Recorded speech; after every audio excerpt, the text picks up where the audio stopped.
नमस्कार साथियों, स्वागत है आप सभी का इस अद्भुत आध्यात्मिक यात्रा में।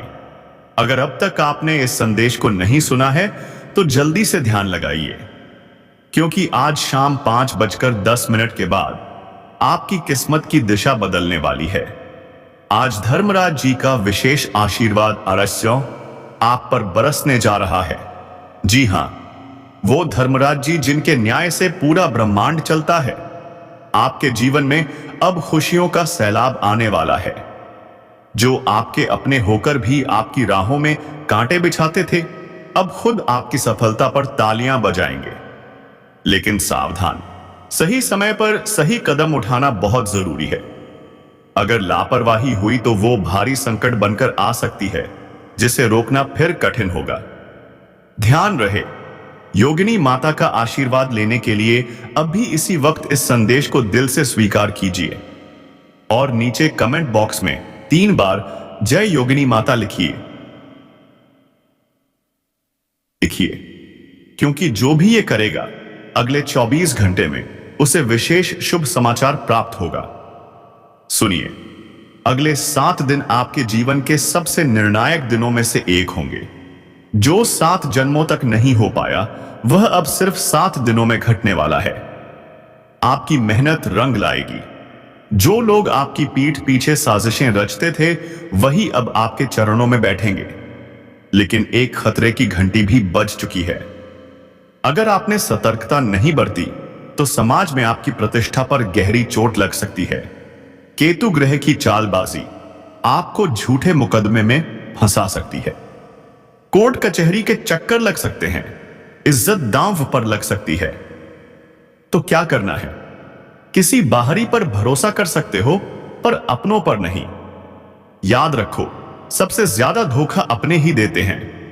अब सवाल उठता है, क्या संकेत मिले हैं धर्मराज जी से? तो सुनिए, 3 बड़े संकेत सामने आए हैं। पहला, कोई बेहद खास व्यक्ति आपके जीवन में प्रवेश करेगा जो आपकी किस्मत बदल देगा। दूसरा, जो शत्रु आपके खिलाफ तंत्र मंत्र कर रहे थे, वे खुद अपने जाल में फंसेंगे। तीसरा, बहुत बड़ी आर्थिक सफलता आपकी झोली में गिरने वाली है। लेकिन एक भारी संकट भी सिर उठाए खड़ा है। अगर आपने समय रहते धर्मराज जी को प्रसन्न नहीं किया तो यह संकट आपकी पूरी दुनिया को हिला सकता है। तो तैयार हो जाइए, अपने सभी काम छोड़िए और इस संदेश को शांत चित्त से सुनिए। यह कोई साधारण भविष्यवाणी नहीं है, यह आपके पूरे जीवन को बदलने वाला चेतावनी पत्र है। अब आपसे एक विनती है, अगर आप खुद को समझदार मानते हैं, अगर आप अपनी किस्मत को सोने से भी ज्यादा चमकदार बनाना चाहते हैं, तो इस संदेश को पूरा सुने बिना बीच में ना छोड़ें। लाइफ एक मौका देती है, वही मौका आज आपके सामने है। तो जल्दी से नीचे कमेंट कीजिए, 3 बार लिखिए जय धर्मराज जी और इस वीडियो को प्यार से एक लाइक दीजिए। याद रखिए, क्रोध में कभी जीत नहीं मिलती। जैसे भगवान वरुण देव ने भी शक्ति माता के गुस्से को प्रेम और धैर्य से शांत किया था, वैसे ही आपको भी प्रेम, संयम और विश्वास के साथ अपने जीवन की नई शुरुआत करनी है। अब चलिए आगे बढ़ते हैं उस रहस्यमयी जानकारी की तरफ, जिसे जानकर आपकी आत्मा भी प्रसन्न हो उठेगी। नोट: शनिदेव की जगह धर्मराज जी कर दिया, माता रानी की जगह योगिनी माता रखा, राहु की जगह केतु ग्रह कर दिया, शिव जी और काली माता की जगह वरुण देव और शक्ति माता कर दिया। सुनिए साथियों, अब समय आ गया है जब कालदेव का आशीर्वाद आपके जीवन में अपार परिवर्तन लाएगा। आपने अब तक जो सपने देखे थे, अब वे साकार होने वाले हैं। लेकिन सावधान रहिए, क्योंकि साथ ही अशुभ ग्रहों की छाया भी मंडरा रही है।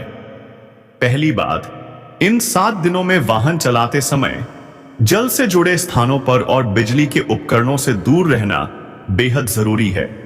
छोटी सी चूक भी भारी संकट ला सकती है। तेज रफ्तार से बचिए और आग या करंट से संभल कर रहिए, क्योंकि जब अंधकार ग्रह राहुराज का प्रभाव चरम पर होता है तो अनहोनी का खतरा बढ़ जाता है। लेकिन घबराइए मत। अगर आप सूझबूझ और संयम से काम लेंगे तो आप हर संकट से सुरक्षित रहेंगे। अब आते हैं उन अद्भुत खुशियों पर जो आपकी प्रतीक्षा कर रही हैं। धरती माता का विशेष आशीर्वाद आपके जीवन में प्रवेश करने वाला है। जी हां, अब कोई भी बाधा आपकी राह नहीं रोक सकेगी। जो भी लक्ष्य आप तय करेंगे उसे पा लेना आपके लिए सरल हो जाएगा।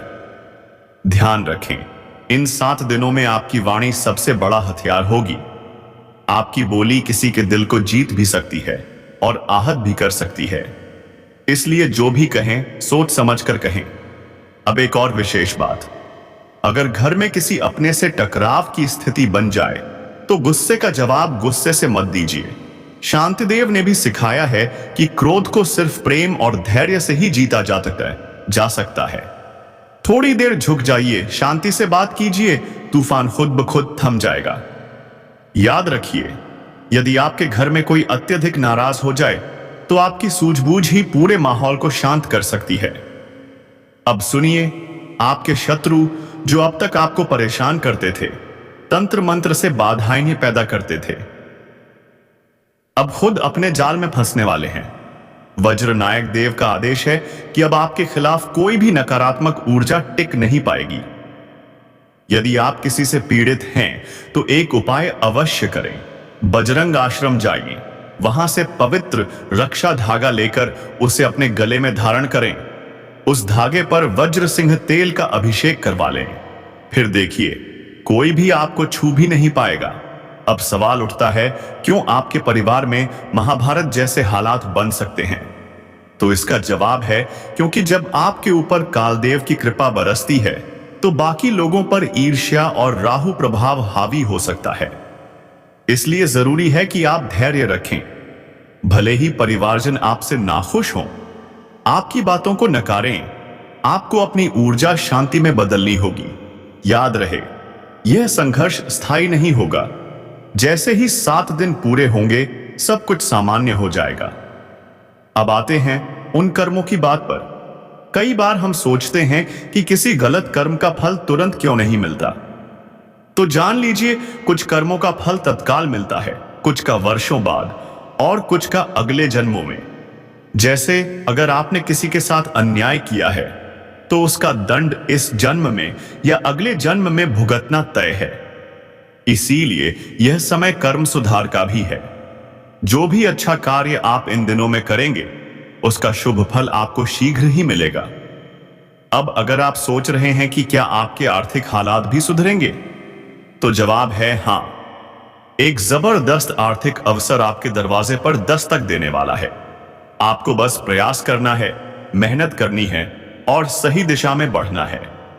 धरती माता का आशीर्वाद आपके आर्थिक, पारिवारिक और सामाजिक जीवन को संवारने जा रहा है। तो साथियों, समय की पुकार को सुनिए, धैर्य, प्रेम और श्रद्धा के साथ आगे बढ़िए। अपने कर्मों को संवारिए और विश्वास रखिए। अब आपके जीवन में उजाला फैलने ही वाला है। और अंत में 3 बार कमेंट करें, जय कालदेव। और इस संदेश को अपने प्रियजनों के साथ जरूर साझा करें, क्योंकि यही छोटी छोटी साधनाएं और जागरूकता आपको बड़ी सफलता दिलाएंगी। बात बिल्कुल, मैं आपके इस लंबे और भावनात्मक स्क्रिप्ट को शफल कर दूंगा, यानी उसकी संरचना को थोड़ा बदलूंगा ताकि विचार एक नए क्रम में बहें। और जहां भी पात्रों या स्थानों के नाम थे उन्हें भी बदल दूंगा। आपका स्क्रिप्ट वास्तव में गहरा भावुक है, इसलिए मैं इसका मूल अर्थ बनाए रखते हुए नया प्रवाह तैयार करूंगा।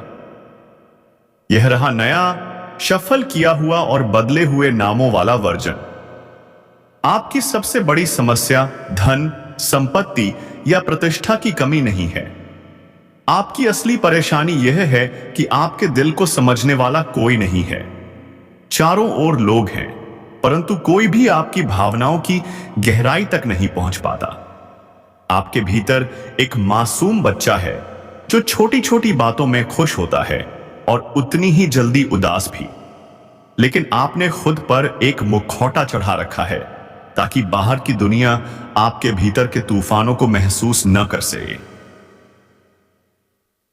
सके।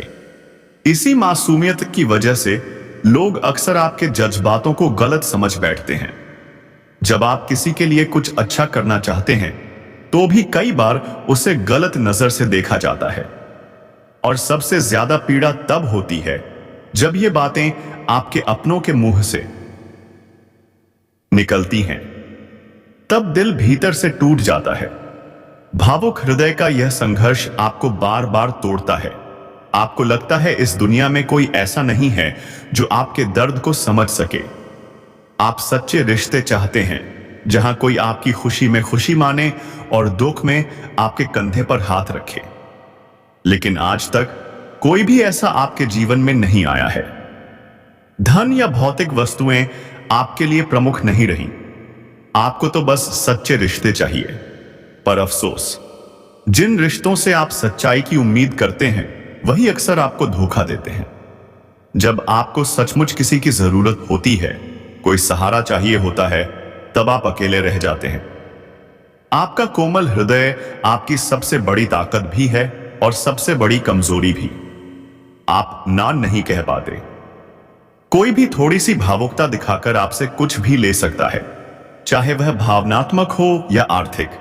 आप जानते हैं कि सामने वाला आपको इस्तेमाल कर रहा है, फिर भी आप रोक नहीं पाते और परिणाम स्वरूप बार बार दुखी होते हैं।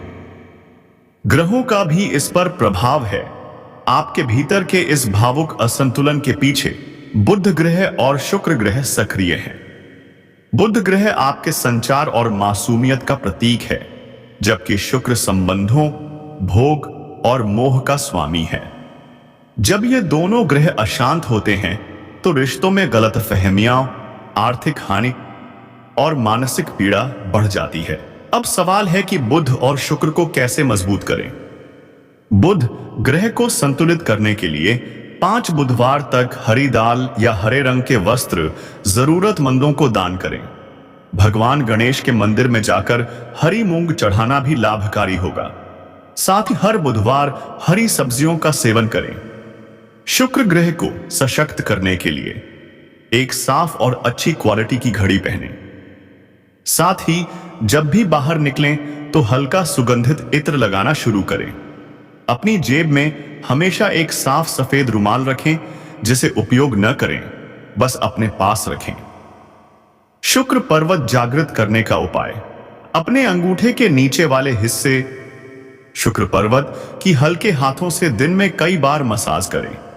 जब हल्की गर्माहट महसूस हो तो समझिए शुक्र सक्रिय हो रहा है। सच्ची घटना। आदित्य अमासिनोस्टी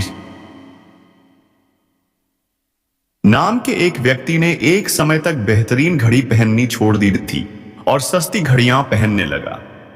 नतीजा यह हुआ कि उनके व्यापार, वैवाहिक जीवन और व्यक्तिगत सुख में गिरावट आने लगी।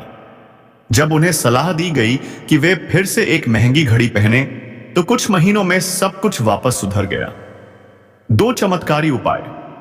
1. सोमवार या शनिवार को 2 मुट्ठी गेहूं, 2 केसर के दाने और 11 तुलसी के पत्ते मिलाकर पीसें और इस मिश्रण को सामान्य आटे में मिलाकर रोटियां बनाएं। यह उपाय धन वृद्धि के लिए अद्भुत है। 2. शुक्रवार को एक मिट्टी के बर्तन में लाल कपड़े में लिपटा चांदी का सिक्का रखें। उसके ऊपर साबुत चावल या गेहूं भर दें और उसे घर के वायव्य कोण, उत्तर पश्चिम दिशा में स्थापित करें। हुआ है तो इसका उद्देश्य केवल मौज मस्ती नहीं है, बल्कि अच्छे कर्म करना और ईश्वर की शरण में जाना भी है। आप खाली हाथ आए थे और खाली हाथ ही इस दुनिया से जाएंगे। आपके पास चाहे कितनी भी संपत्ति हो, बंगला, गाड़ी, बैंक बैलेंस, अंत में कुछ भी साथ नहीं जाएगा। मृत्यु एक अटल सच्चाई है। जब आप इस सत्य को सोचते हैं तो एक डर सा मन में उत्पन्न होता है कि मेरे जाने के बाद मेरे पास क्या रहेगा।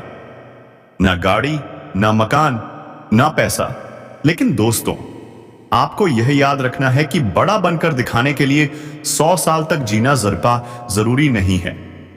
जितना समय आपको मिला है उसमें ही कोई ऐसा काम कर जाइए जिससे दुनिया आपको सदियों तक याद रखे। अपने कर्म को प्राथमिकता दीजिए। धन तो अपने आप आएगा यदि कर्म सही होंगे। बेईमानी या गलत रास्तों से धन कमाने की कोशिश मत कीजिए। जुआ, सट्टा जैसे अनुचित कार्य करके आप पैसा तो कमा सकते हैं, लेकिन वह पैसा आपको मानसिक तनाव, शत्रुता और कर्ज के जाल में फंसा देगा। जीवन आपको मिला है आनंद के लिए, परोपकार के लिए, ईश्वर से जुड़ने के लिए, लेकिन आज आप लालच में इतने अंधे हो चुके हैं कि समझ ही नहीं पाते कि किसके साथ अन्याय कर रहे हैं, किसका हक छीन रहे हैं, किसका दिल दुखा रहे हैं। कभी कभी बड़े बड़े अमीर लोग जैसे कि बिल्डर आदि गरीबों को धोखा दे देते हैं। उन्हें लगता है कि यह लोग हमारा क्या बिगाड़ लेंगे, लेकिन याद रखो, ऊपर वाला सब देख रहा है। आपको बचकर रहना है उन लोगों से जो तंत्र मंत्र में लिप्त हैं या जिनका अतीत अत्यंत भयानक रहा है, जो अकेले रहते हैं और नकारात्मक सोच से भर चुके हैं। अगर आप ऐसे किसी व्यक्ति का मजाक उड़ाते हैं, उन्हें नुकसान पहुंचाते हैं या उनसे दुश्मनी मोल लेते हैं, तो समझिए कि आप खुद के लिए बड़ी मुसीबत बुला रहे हैं, क्योंकि जिनके पास इस दुनिया में कोई नहीं होता, उनका बदला सबसे खतरनाक होता है। हम आपको डराना नहीं चाहते, बल्कि सावधान करना चाहते हैं। याद रखिए, जैसा हमने शुरुआत में कहा था, आपका गुस्सा बहुत प्रबल है। आप अनावश्यक उलझते नहीं हैं, लेकिन अगर एक बार गुस्सा आ गया तो फिर आप खुद को भी नहीं रोक पाते। और यही गुस्सा आपको अकेले नहीं डुबोएगा, बल्कि आपके पूरे जीवन को तहस नहस कर देगा। इसलिए इस गुस्से से बचिए, इस क्रोध से दूरी बनाकर रखिए जो आपको किसी गहरे विवाद में डाल सकता है। इस दुनिया में सावधानी और समझदारी से जीना ही सबसे बड़ा गुण है, क्योंकि यहां लोग आपकी अच्छाइयों को नहीं देखते। लोग हमेशा आपकी कमियों को ढूंढते हैं। आप कितने भी नेक काम कर लें, लोग शायद ही तारीफ करेंगे, लेकिन जैसे ही आप एक छोटी सी गलती करेंगे, लोग उसी को पकड़कर ताने मारना शुरू कर देंगे। तुमने कई बार नेक इरादे से कोई कार्य करने की कोशिश की है, लेकिन हर बार परिणाम उल्टा ही मिला है। अब बेहद सतर्क रहना आवश्यक हो गया है। खुद को समझाने की आवश्यकता है कि जब भी कोई कार्य शुरू करो, उसमें सावधानी सर्वोपरि होनी चाहिए। गुरुजी अब एक गहरी और महत्वपूर्ण बात साझा करने वाले हैं। ध्यानपूर्वक सुनना जरूरी है। यदि तुमने यह सीख ले ली तो न केवल तुम्हारा काम बिगड़ने से बचेगा, बल्कि कोई भी विरोधी तुम्हें अपने जाल में नहीं फंसा पाएगा। अक्सर जब तुम किसी कार्य को करने लगते हो तो तुम्हारे मन में आता है कि इसकी जानकारी दोस्तों या परिवार वालों को दे दी जाए, लेकिन अगले ही पल एक विचार आता है कि पहले कार्य को सफल बनाकर फिर सबको बताया जाएगा। तुम दिल से मेहनत करते हो और लगभग उस कार्य के अंतिम पड़ाव तक पहुंच भी जाते हो। तब तुम्हें पूरा यकीन होता है कि अब परिणाम तुम्हारे हक में ही आएगा, लेकिन यहीं पर एक भूल हो जाती है। जिन्हें तुम अपने समझते हो, वे ही मन जलन रखने वाले होते हैं। वे सोचते हैं, आखिर तुम्हारे पास ऐसा क्या है जो हमारे पास नहीं, और फिर वे अपने नकारात्मक विचारों और बुरी नजरों से तुम्हारे काम में रुकावट डाल देते हैं। अंत समय पर आकर तुम्हारा वह कार्य बिगड़ जाता है। क्या तुमने कभी सोचा है, जब सब कुछ ठीक चल रहा होता है, आखिरी वक्त पर सब गड़बड़ क्यों हो जाता है? कारण वही लोग हैं जिन्हें तुम अपना समझते हो, लेकिन वे भीतर से तुम्हारे खिलाफ काम कर रहे होते हैं। अब से तुम्हें हर कदम बहुत गुप्त रखना है। तुम क्या योजना बना रहे हो, किसी से साझा मत करो। मेहनत इस तरह करो कि तुम्हारी सफलता अपने आप बोलने लगे। कभी कभी जब मित्रों के बीच बैठकी होती है या व्यापारी वर्ग के लोग बातें करते हैं, तो वे अपनी उपलब्धियों की चर्चा करते हैं, पर यह प्रवृत्ति भी घातक हो सकती है। हीरा खुद अपनी चमक से पहचाना जाता है। उसे खुद को साबित करने के लिए शब्दों की आवश्यकता नहीं होती। अगर तुम सच्चे मन से परिश्रम करोगे तो तुम्हारा नाम अपने आप लोगों की जुबान पर आ जाएगा। याद रखो, दिखावा तुम्हारे लिए जहर के समान है। अब मान लो कि तुमने खुद को यह सिखा लिया कि तुम्हें हर कार्य को गुप्त रूप में ही करना है, लेकिन फिर भी तुम अपने घर की स्त्रियों से कुछ नहीं छुपा पाते। माता, बहन, धर्मपत्नी, इनसे तुम्हारा भावनात्मक जुड़ाव इतना गहरा होता है कि तुम उनसे हर बात साझा कर बैठते हो, लेकिन अनजाने में वही जानकारी बाहर निकल जाती है। 4-5 महिलाएं मिलें और किसी के घर की बातें न निकलें, यह तो बहुत मुश्किल है। जब तुम्हारी योजनाओं की जानकारी मोहल्ले में फैलती है, तो तुम्हारे विरोधी सतर्क हो जाते हैं।